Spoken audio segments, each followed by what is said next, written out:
Day 4, the first shelter.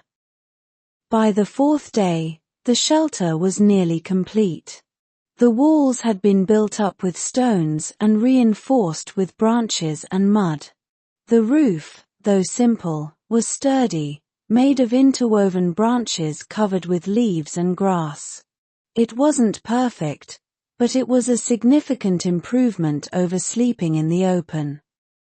Ethan, Amora, and Lyra stood back, admiring their work. "It's not much," Ethan said, "but it's a start. We have a place to sleep, to gather, to plan."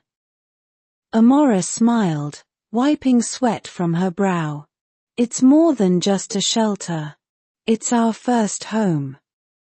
The others joined them, gathering inside the shelter to test its comfort. It was cool inside, the thick walls providing insulation from the heat of the day. There was enough space for all of them to sleep, though it would be tight. But the sense of security it provided was worth the effort. "We'll need more shelters eventually," Lyra said, looking around. "This one is good for now, but as we grow, we'll need more space." Ethan nodded. "Yes, but for now, this is enough. We can build more as we need them." With the shelter completed, they turned their attention to other tasks. The food they had gathered needed to be stored and preserved. The tools they had made needed to be refined and used. And there was still more land to explore, more resources to discover. Elan and Myra took charge of food storage, using the cave to keep their supplies cool and safe from animals. They experimented with drying meat and berries, using the sun and the fire to preserve them. It was a learning process, with some successes and some failures, but they were making progress.